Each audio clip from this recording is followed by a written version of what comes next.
ಓಂ ಶಾಂತಿ. February ತಿಂಗಳಿನ ಪತ್ರ ಪುಷ್ಪದಿಂದ ಜಾನಕಿ ದಾದೀಜಿಯವರ ಅಮೂಲ್ಯವಾದ ಶಿಕ್ಷಣ, ಇದರ 2ನೇ ಭಾಗವನ್ನು ನೋಡೋಣ. ಇಲ್ಲಿ ದಾದೀಜಿಯವರು ನಮಗೆ ತಿಳಿಸ್ತಾ ಇದ್ದಾರೆ, ಪ್ರತಿಯೊಬ್ಬರ ಅನುಭವಗಳು ಬೇರೆ ಬೇರೆ ಆಗಿರುತ್ತೆ, ವಿಶಿಷ್ಟವಾಗಿರುತ್ತೆ ಅಂತ ಇಲ್ಲಿ ಹೇಳ್ತಾ ಇದ್ದಾರೆ. ನಾವು ಒಂದೇ ಪರಿವಾರಕ್ಕೆ ಸೇರಿದವರಾಗಿದ್ದರೂ ಎಲ್ಲರಿಗೂ ಅವರದೇ ಆದಂತಹ ಪಾತ್ರವಿದೆ. ನಾವು ಲೌಕಿಕ ಜೀವನದಿಂದ ಅಲೌಕಿಕ ಜೀವನಕ್ಕೆ ಬಂದಿದ್ದೇವೆ. ಈಗ ಲೌಕಿಕ ಜೀವನವು ನಾವು ಮರೆತಿರುವುದರಿಂದ, ಹಿಂದೆ ಉಳಿದಿರುವುದರಿಂದ ನಮಗೆ ಈ ಸಹಜವಾದ ಜೀವನ, ಈ ಸಾಮಾನ್ಯ ಜೀವನವೂ ಸಹ ಒಳ್ಳೆಯದಲ್ಲ ಎಂದು ನಮಗೆ ಅನ್ನಿಸುತ್ತದೆ. ಏಕೆಂದರೆ ಬಾಬಾರವರು ನಮಗೆ ದಿನವಿಡೀ ಶ್ರೇಷ್ಠ ಸ್ಥಿತಿಯಲ್ಲಿ ಉಳಿಯುವುದು ಮತ್ತು ಶ್ರೇಷ್ಠ ಪಾತ್ರವನ್ನು ನಿರ್ವಹಿಸುವ ಬಗ್ಗೆ ಸದಾ ವಿವರಿಸ್ತಾ ಇರ್ತಾರೆ. ಮುರುಳಿಯ ಸಮಯದಲ್ಲಿ ಮಾತ್ರವಲ್ಲ, ಅವರು ನಮಗೆ ನಡೆಯುವಾಗ, ತಿನ್ನುವಾಗ ಅಥವಾ ಪ್ರತಿಯೊಬ್ಬರ ಜೊತೆ ಮಾತಾಡೋವಾಗಲೂ ಕೂಡ ಬಾಬಾರವರ ನೆನಪು ನಮಗೆ ಸದಾ ಇರುತ್ತೆ.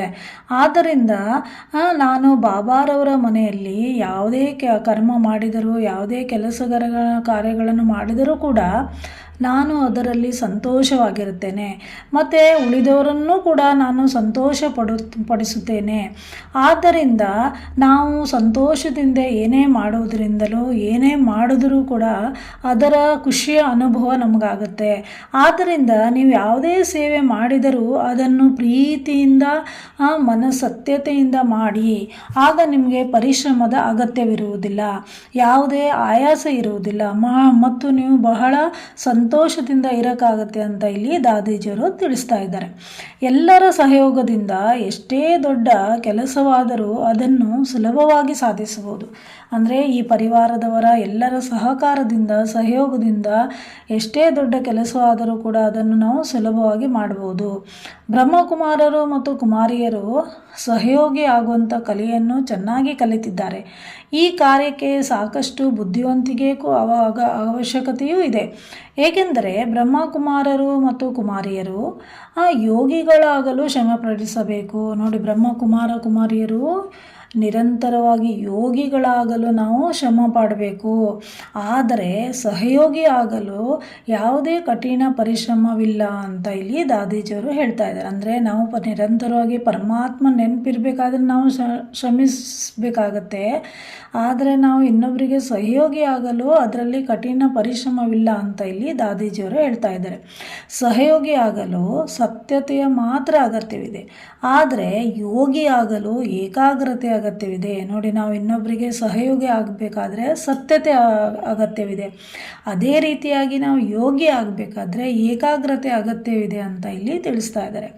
ಮತ್ತು ನಾವು ನಿಜವಾದ ಸತ್ಯ ಹೃದಯದಿಂದ ಎಲ್ಲರನ್ನೂ ನಾವು ಸಂತೋಷಪಡಿಸುತ್ತೇವೆ. ಯಾವಾಗಲೂ ನೀವು ಸಂತೋಷವಾಗಿರಿ ಮತ್ತು ಸಂತೋಷದ ಖಜಾನೆಯನ್ನು ಎಲ್ಲರಿಗೂ ಹಂಚುತ್ತಾ ಇರಿ.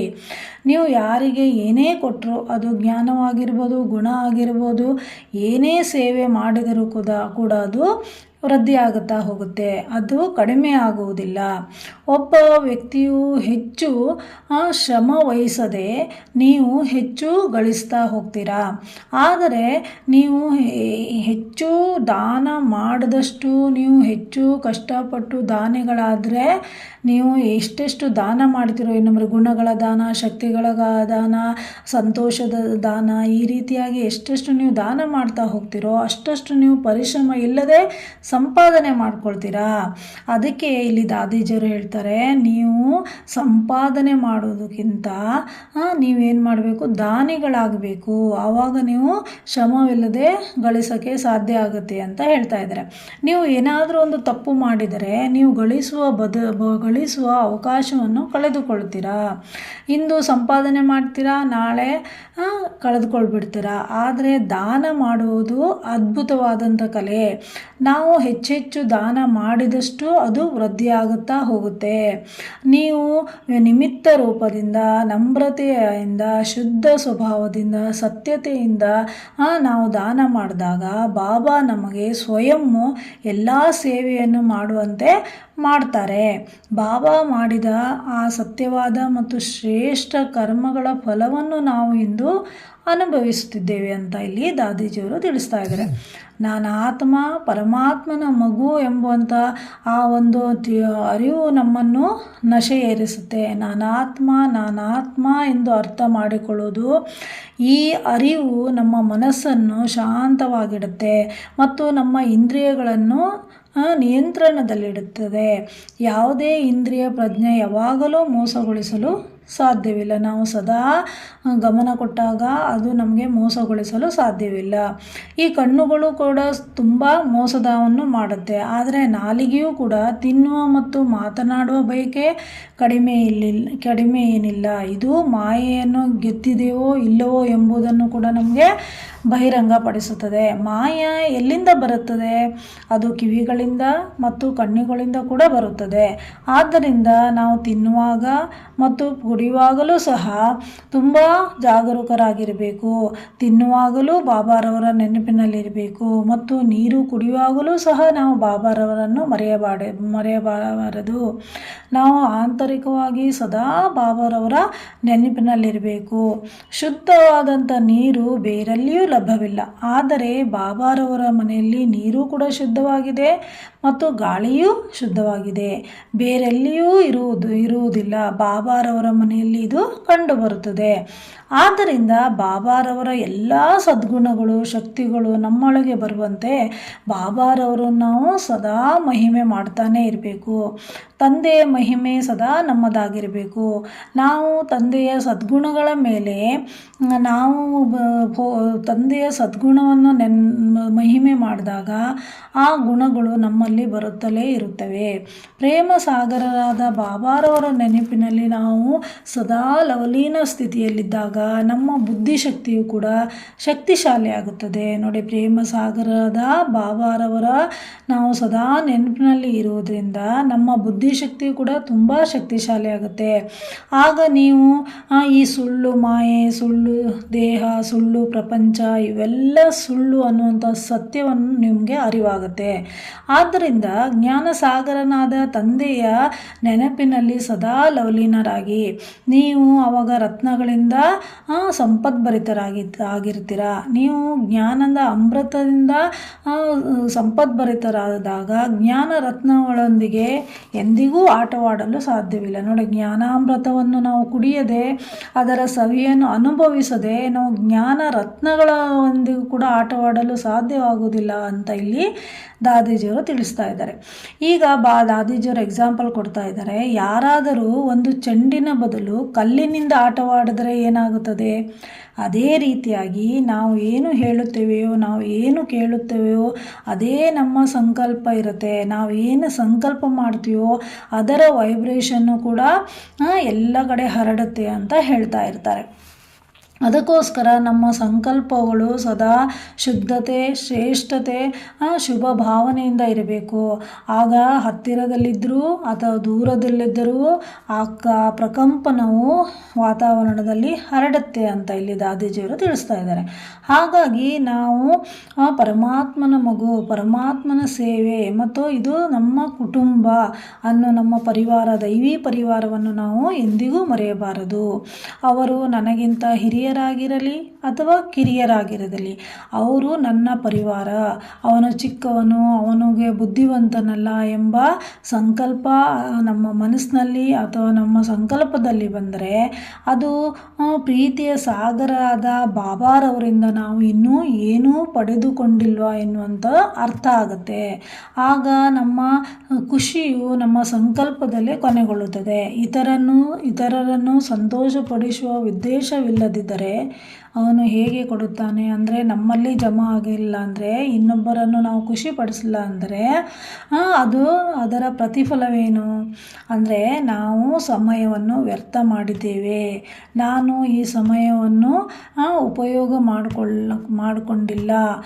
ಇತರರ ಸಮಯದೊಂದಿಗೆ ಇತರರಿಗೆ ನಾವು ಸಮಯದೊಂದಿಗೆ ಸಹಯೋಗವನ್ನು ಕೊಡೋದ್ರಿಂದ ಅವರ ಮುಂದೆ ಕೂಡ ಕಷ್ಟ ಆಗಲ್ಲ ಮತ್ತು ನಾವು ಅದನ್ನು ನಗ್ನಗ್ತಾ ಎಲ್ಲವನ್ನು ಪಾರು ಮಾಡ್ಬೋದು ಅಂತ ಹೇಳ್ತಾ ಇದ್ದಾರೆ. ನೀವು ದೇವತೆಯಾಗಲು ಬಯಸಿದರೆ ಬಾಬಾರವರನ್ನು ನಮ್ಮ ಹೃದಯದಲ್ಲಿ ಸದಾ ಇರಿಸ್ಕೊಳ್ಳಿ. ನೋಡಿ, ನಾವು ದೇವತೆಯಾಗಲು ಬಯಸಿದರೆ ಬಾಬಾರವರು ಸದಾ ನಮ್ಮ ಹೃದಯ ಸಿಂಹಾಸನದಲ್ಲಿ ನಾವು ಇರಿಸ್ಕೊಳ್ಬೇಕು. ಆಗ ನೀವು ಮಹಾವೀರರಾಗುತ್ತೀರಿ. ಮಾಯೆಯು ಮಹಾರಥಿಯ ಮುಂದೆ ಬರುತ್ತದೆ, ಆದರೆ ಮಾಯೆಯು ಮಹಾವೀರನ ಮುಂದೆ ಬರಲು ಸಾಧ್ಯವಿಲ್ಲ.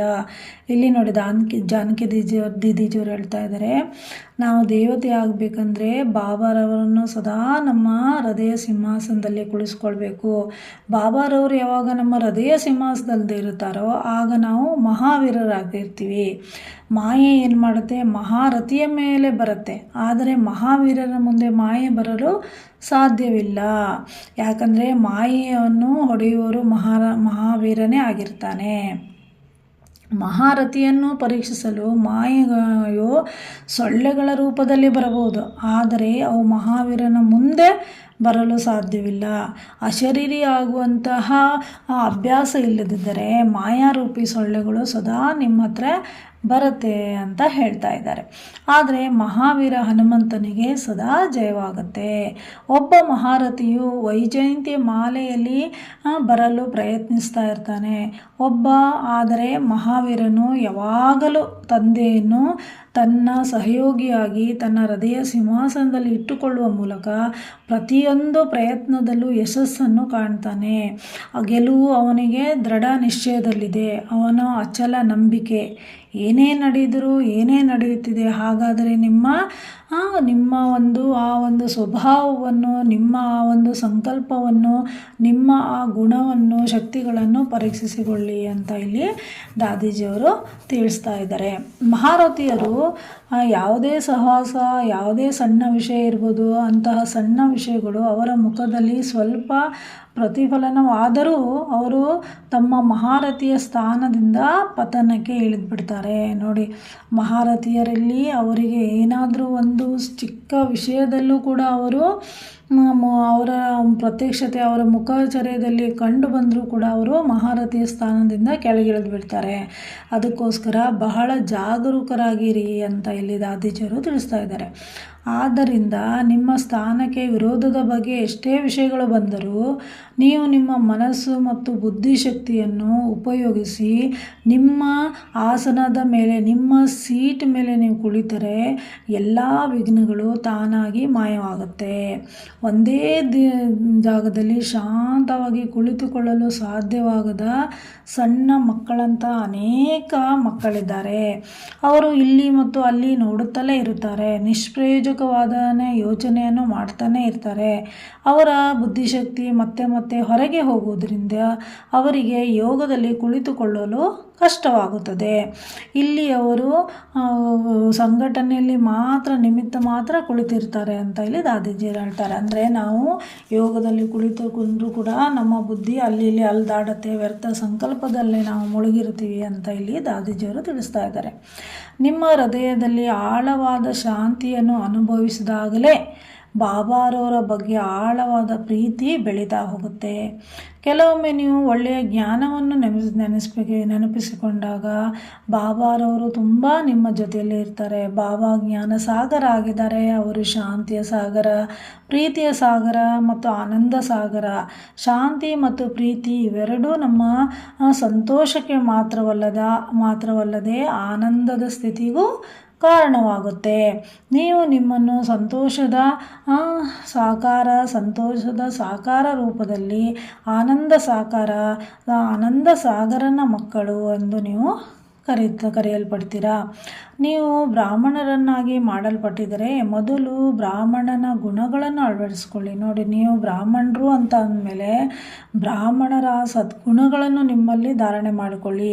ಸುದರ್ಶನ ಚಕ್ರವನ್ನು ಧರಿಸಿದ ಬ್ರಾಹ್ಮಣ ಕುಲಭೂಷಣ ಎಂದು ಕರೆಯಲ್ಪಡುವವರನ್ನು ಒಂದು ಸಲ ನೆನಪಿನಡಿ. ಆದ್ದರಿಂದ ಬ್ರಾಹ್ಮಣರಲ್ಲಿಯೂ ಸಹ ನನ್ನ ಪಾತ್ರ ವಿಶೇಷವಾಗಿರುತ್ತೆ. ಅದು ಶುದ್ಧತೆ, ಸತ್ಯತೆ, ತಾಳ್ಮೆ ಮತ್ತು ಗಂಭೀರತೆಯನ್ನು ನಮ್ಮನ್ನೇ ಪ್ರತ್ಯಕ್ಷಗೊಳಿಸುತ್ತೆ.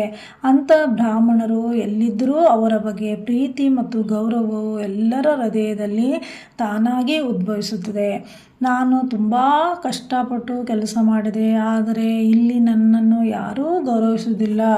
ಈ ಆಲೋಚನೆಯು ನಮ್ಮ ಮನಸ್ಸಿಗೆ ಬಂದಾಗ ಗೌರವ ಮತ್ತಷ್ಟು ಕಡಿಮೆಯಾಗುತ್ತದೆ. ಸದ್ಗುಣರಿಗೆ, ಗುಣವಂತರಿಗೆ ಗೌರವವು ತಾನಾಗಿ ಬರುತ್ತದೆ. ಇದಕ್ಕೆ ನೀವು ತಾಳ್ಮೆಯಿಂದಿರಿ ಮತ್ತು ನಿಮ್ಮ ಸಂತೋಷದ ದಿನಗಳು ಬರುತ್ತೆ. ಯಾರನ್ನೂ ಮೆಚ್ಚಿಸಲು ಮಾತ್ರ ನೀವು ಹೊಗಳಿಕೆಯನ್ನು ಮಾಡಬಾರದು. ಬದಲಿಗೆ ಹೃದಯದಿಂದ, ಪ್ರೀತಿಯಿಂದ, ಹೃದಯದಿಂದ ನಿಮ್ಮ ಮಾತಿನಲ್ಲಿ ಮಧುರತೆ ಇದ್ದರೆ ಮತ್ತು ಯಾವುದೇ ಕಾರಣಕ್ಕೂ ಯಾರನ್ನೂ ನೀವು ಟೀಕಿಸುವ ಗುಣ ನಿಮ್ಮಲ್ಲಿ ಇಲ್ಲದೆ ಇದ್ದರೆ ನಿಮ್ಮ ಗೌರವವು ಹೆಚ್ಚುತ್ತಾ ಹೋಗುತ್ತೆ. ಗೌರವವು ತನ್ನಿಂತಾನೇ ನಿಮ್ಮ ಕಡೆಗೆ ಬರುತ್ತೆ ಅಂತ ಇಲ್ಲಿ ದಾದೀಜಿಯವರು ತಿಳಿಸ್ತಾ ಇದ್ದಾರೆ. ಓಂ ಶಾಂತಿ.